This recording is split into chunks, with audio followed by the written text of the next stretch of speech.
Today is January 9th, 2021. My name is Charles Suter. Today I'm presenting the fear of rejection. Another in my series of the fear of which there are more to come. My main message here is that social confidence can be acquired. In particular, it can be acquired by gaining positive attitudes, experiences, insights, and beliefs. Fear is a natural emotion that protects people from harm when they face real and imminent danger. A phobia, on the other hand, is excessive fear or anxiety related to specific objects or situations that are out of proportion to the actual danger they present. Thus, normal fears are healthy and appropriate as they warn you to take immediate action to avoid harm from a clear and present danger. Phobias, however, are irrational and result in excessive fear that serves no useful purpose. Irrational fears serve only to keep you bound to your comfort zone and limit your options for living an expansive life. Thus, the key to social confidence comes from developing positive characteristics in attitude, experiences, insights, and beliefs which stem from a healthy self-esteem. A healthy self-esteem can be acquired over time with intention, dedication, and effort, and sometimes in extreme cases with the guidance of a trained therapist counselor. Proposition 1. The fear of rejection is psychological, not a physical threat, and it can be cured by psychological means. The fear of rejection by significant others falls into the phobia category, as no physical threat exists. People with a fear of rejection simply believe they're not good enough.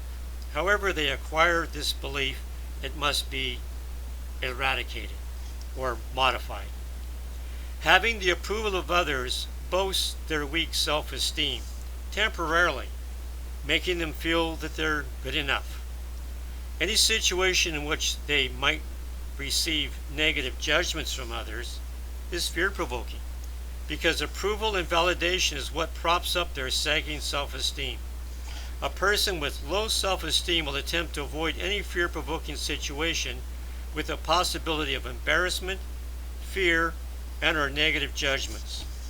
From a rational perspective, the worst possible outcome to any social situation or personal endeavor is an outcome with results that are simply less than intended or desired.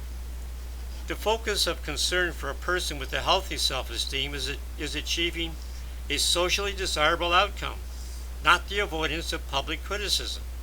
When you have honorable intentions and you do your best to achieve them, you have nothing to be ashamed of or to regret. A person with a healthy self-esteem might be worried about getting results they intended, but worry should motivate them to prepare them better and to try harder.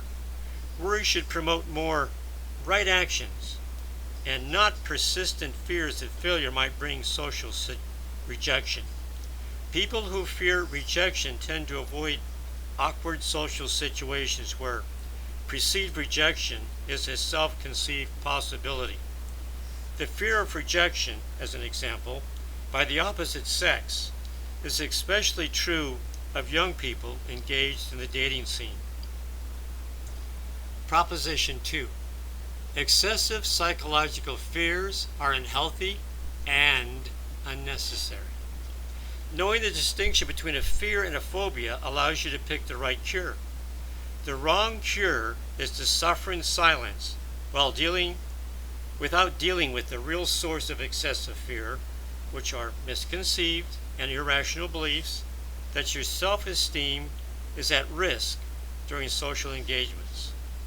Phobias are 100% mental, and they can be cured by altering the causes, which are erroneous notions and beliefs based on stressful past experiences, improper information, and simply a low self-esteem, which is either low self-confidence or low self-worth. Proposition 3. Psychological phobias are best treated with cognitive reorientation. That means correcting misinformation, correcting irrational beliefs, and building higher self-confidence.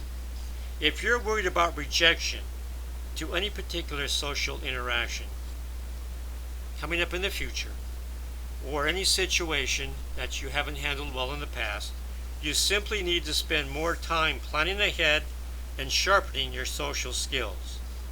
Worry is useful because it prompts you to prepare more. However, fear that motivates you to avoid social interactions is not useful at all. Preparedness builds self-confidence that you can handle yourself in any specific social situation. The same logic can be applied to any excessive irrational fear or phobia.